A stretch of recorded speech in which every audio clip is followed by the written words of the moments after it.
up at 7:02 a.m. because that was when his alarm went off. Not a second earlier, not a second later. He didn't open his eyes right away. He lay still and listened for the same three things he always did. The soft hum of the refrigerator downstairs, the distant ticking of the hallway clock, and the sound of birds, although only if the window was cracked open. Today, the window was closed. He brushed his teeth for exactly 2 minutes. His electric toothbrush beeped at each 30-second interval, reminding him to switch quadrants.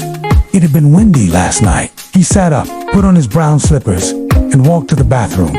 He made tea, not herbal, not flavored, just plain black tea in a tan ceramic mug he'd used since 2009.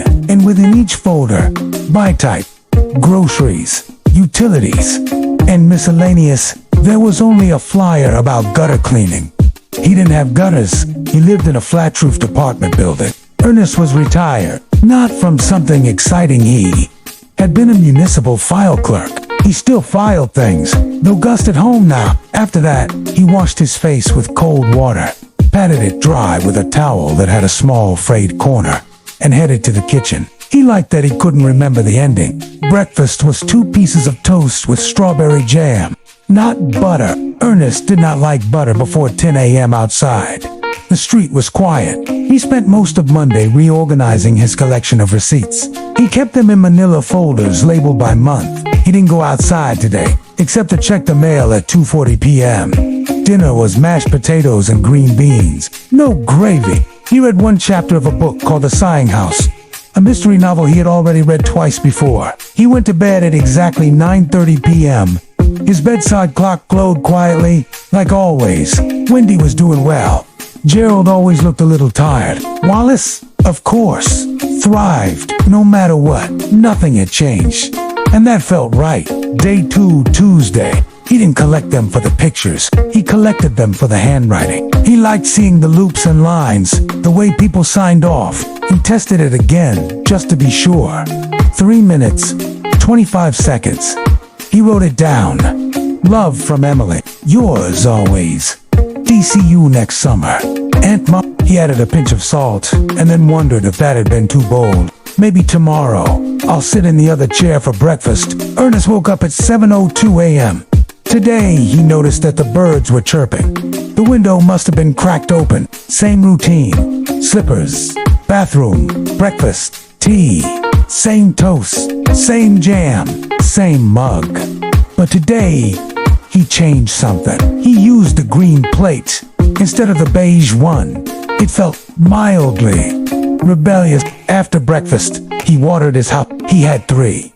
A spider plant named Wendy, a peace lily named Gerald, and a cactus named Wallace. He made a note to dust a bookshelf on Wednesday. At 10:15 a.m., he sat at the small desk by the window and began sorting through old postcards. None of the postcards were addressed to him. He had bought them in boxers from garage sales over the years. Lunch was a cheese sandwich, white bread, no mustard. He spent the afternoon timing how long his kettle took to boil.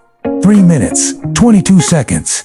Dinner was pasta with a little bit of olive oil. He watched the news at 6 p.m., but only the weather. In bed by 9:30 p.m., he thought. Day 3. Wednesday, Ernest did not sit in the other chair for breakfast. He intended to, but when the time came, he automatically walked to his usual seat and only remembered the plan after he had taken the first bite of toast. He decided it wasn't worth getting up and moving. He liked the idea of having backups. After breakfast, he dusted the bookshelf. He used a small cloth and moved each book individually. He had 43 books exactly, though 2 were duplicates. A small package had been left for him downstairs because the buzzer hadn't worked. He heard a knock at the door. This was rare. At 11 o'clock it was the mail carrier. He thanked her, though he didn't remember ordering anything. No note. Inside the package was a small glass paperweight with a fake ladybug sealed inside. He found 1 sock without a pair and wondered if he had thrown the match away by mistake. He didn't throw the lonely sock out. Instead, he tucked it in the back, just in case. He placed it on his desk. It looked out of place, but he didn't move it. Lunch, soup, and a cracker. In the afternoon, he reorganized his sock drawer. Dinner, scrambled eggs and toast. He went to bed at 9:30 p.m., the paperweight catching a bit of moonlight on his desk. Day 4, Thursday. Today, Ernest woke up at 7:04 a.m. The alarm had still gone off at 7:02, but he had snoozed it. This was highly unusual. He sat on the edge of the bed, a little longer than usual, just feeling the weight of the day ahead or the lack of it. He made toast with marmalade instead of jam. He crouched down and stared at it for a while. It hadn't been there before. Had it? Or maybe it had, it was too tangy. He missed the sweetness. While cleaning the kitchen sink, he noticed a hairline crack in one of the tiles. He didn't write it down. He didn't want to make it real. One had a ceramic gnome holding a welcome sign. The gnome had a chip on its hat. After lunch, he took a walk around the block.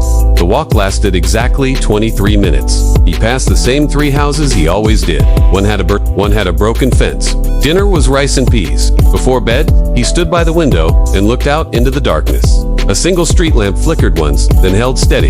Day 7, Sunday. Ernest woke up at 7:02 a.m. On the dot, he smiled. Today felt like any other day, but that was good. He cleaned the kettle. It took longer than expected because he wanted it to shine.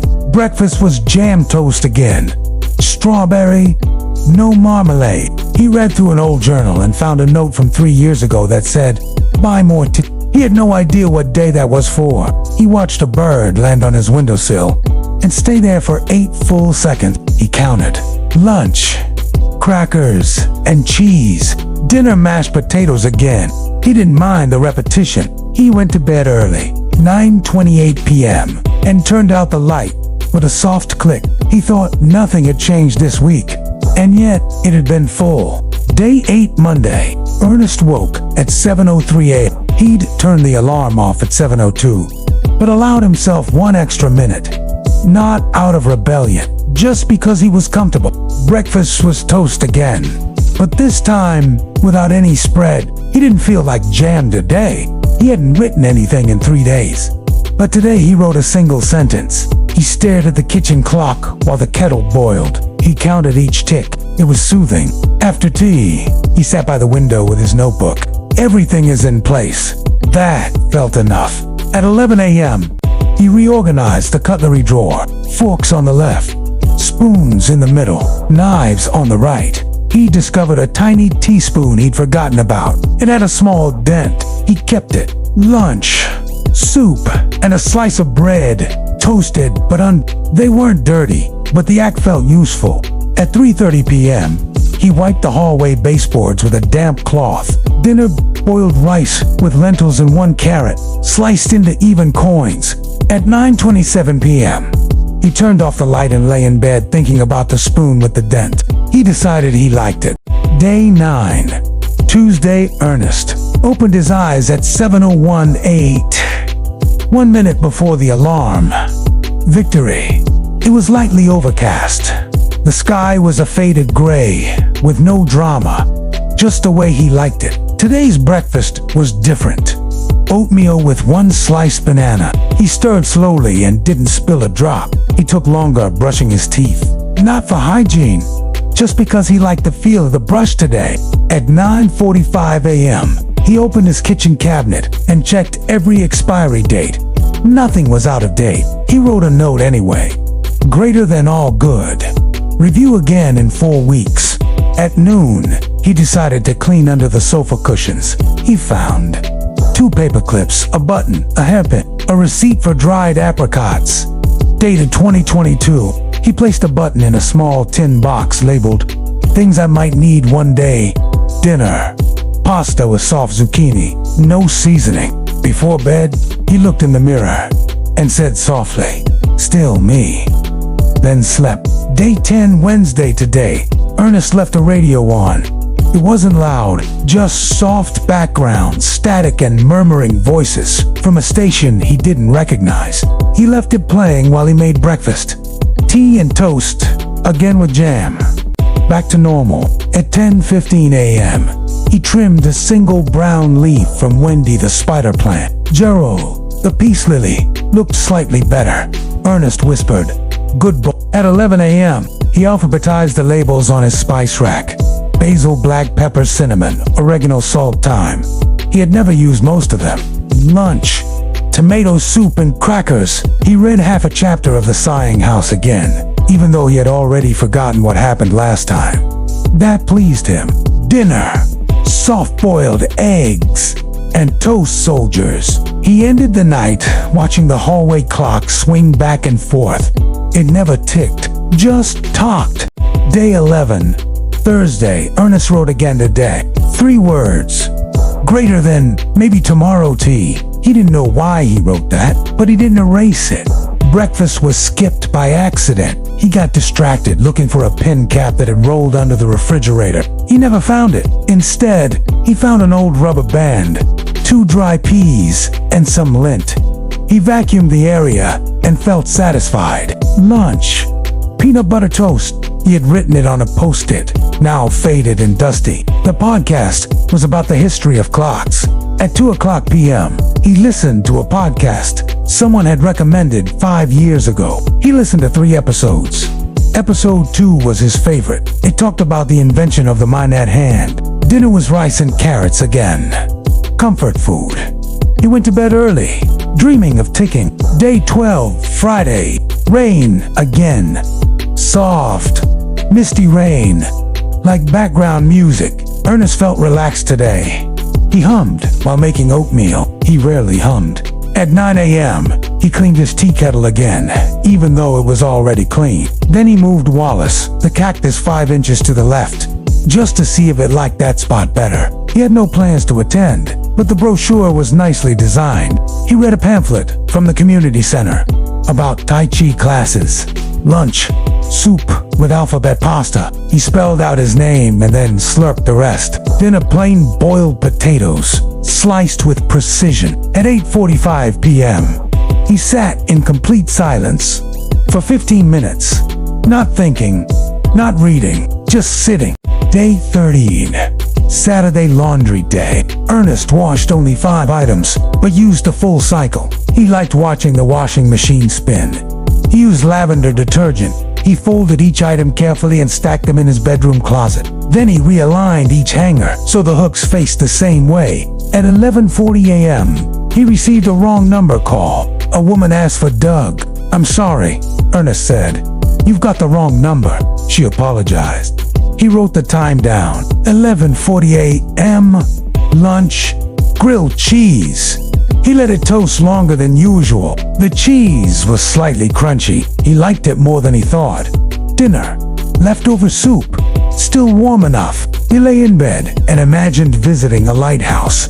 He had never seen one. Day 14, Sunday, the sun returned. Ernest opened both windows slightly and let the air in. He changed his bed sheets, white with faint blue stripes, fresh linen smell.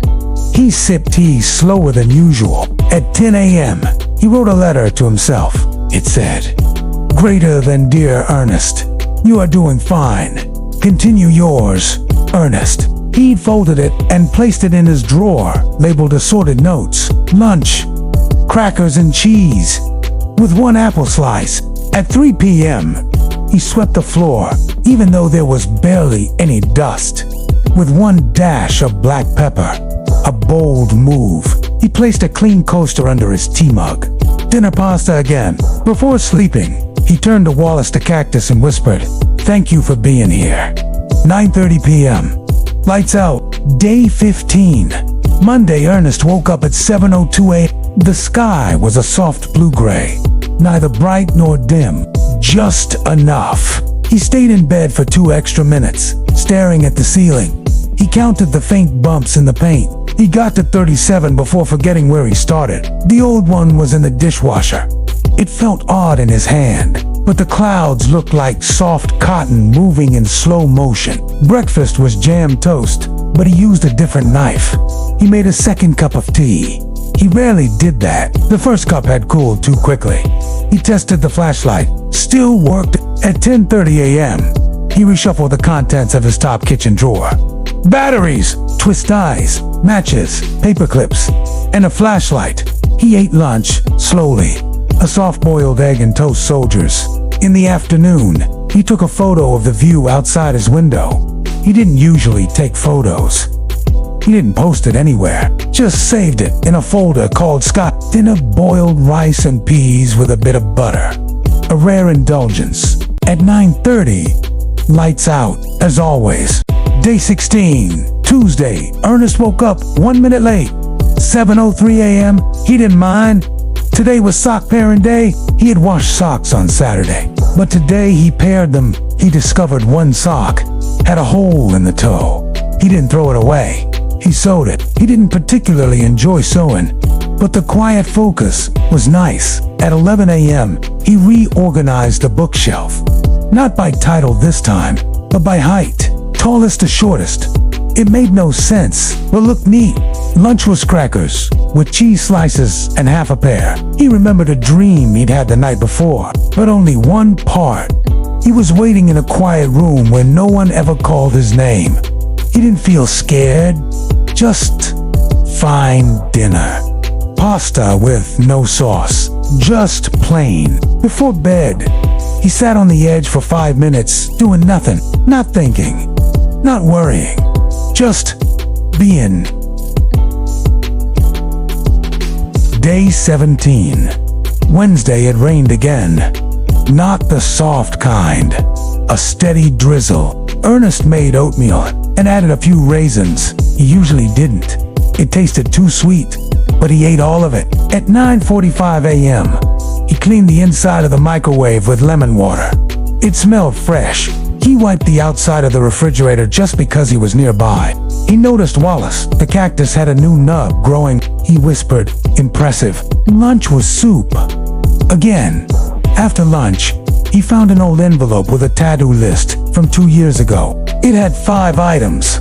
Clean blinds, replace light bulb in hallway, call Peter water the ficus, buy jam. Only one of those still made sense. He circled it. Buy jam. Dinner. Scrambled eggs with toast.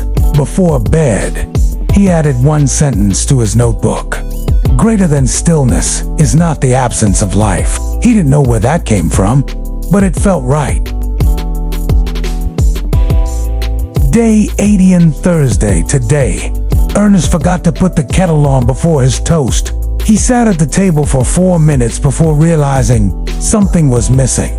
He laughed quietly. He liked that he still had moments of forgetfulness. It made each day feel slightly different. At 10:15 a.m., he used a new sponge to wipe the sink. The old sponge had started to fray, but he'd kept it too long. He gave it a small goodbye before tossing it out. Lunch. One hard-boiled egg and toast with a small square cheese. He thought about writing a letter to a cousin he hadn't spoken to in years, but decided against it. He didn't know what to say. Dinner. Pasta with canned peas. He went to bed 1 minute early, at 9:29. The hallway clock ticked louder than usual tonight. Day 19. Friday. Ernest didn't get out of bed immediately. He stayed under the covers and watched the shadows shift on the ceiling. Today was floor mopping day. He had marked it on a post-it 2 weeks ago and stuck it to the fridge. He filled the bucket exactly halfway. Not more. He started in the kitchen, then moved to the hallway. In a small living room, he took breaks. He didn't rush. After mopping, he made toast and tea, then sat in the armchair by the window and watched a delivery truck double park for 6 minutes. The driver looked frustrated. Ernest made a mental note not to get frustrated. He wasn't even sure what would frustrate him anymore. Lunch, peanut butter sandwich, and a sliced apple. Dinner, mashed potatoes. Again, before sleep, he stood in front of the mirror and said, "Still here," then smiled a little. Day 20, Saturday. Saturday felt slightly louder than usual. Not the world, just Ernest's awareness of it. He noticed the fridge made a low hum with a clicking sound every 7 minutes. He timed it. He opened the window a little wider today. The breeze carried the smell of damp grass. He changed the batteries in the wall clock, even though it was still working fine. At 11:30 a.m., he wrote a postcard to no one. He just wrote, "Greater than hello, whoever you are." It rained here again today, but I liked it. He didn't mail it. He tucked it inside a book on his shelf. Lunch, toast with jam, strawberry. As usual. Dinner, soup. Before bed, he sat quietly and watched his tea steam rise and disappear. It felt like time passing in its most honest form. Day 21. Sunday. Ernest woke at 7:01. He watched the sun through the curtain slit. golden light against beige walls. He made oatmeal and added cinnamon. Just a pinch. He sipped his tea longer than usual, staring at Wallace the cactus, who now had a second nub. "You're showing off," he said, grinning. At 9:30 a.m. he stood by the window and watched the neighbor across the street water her plants. She didn't look up. He didn't wave. At noon, he walked to the small mailbox outside. There was nothing inside. He still liked the short walk. Lunch crackers and tomato slices. He ended the day by dusting the photo frames on his shelf. Most had no photos, just the sample images they came with. He didn't replace them. He liked them the way they were. Dinner, noodles and butter, warm and plain. At 9:30 p.m., he turned off the light and whispered, "Greater than another week. Still here, still me."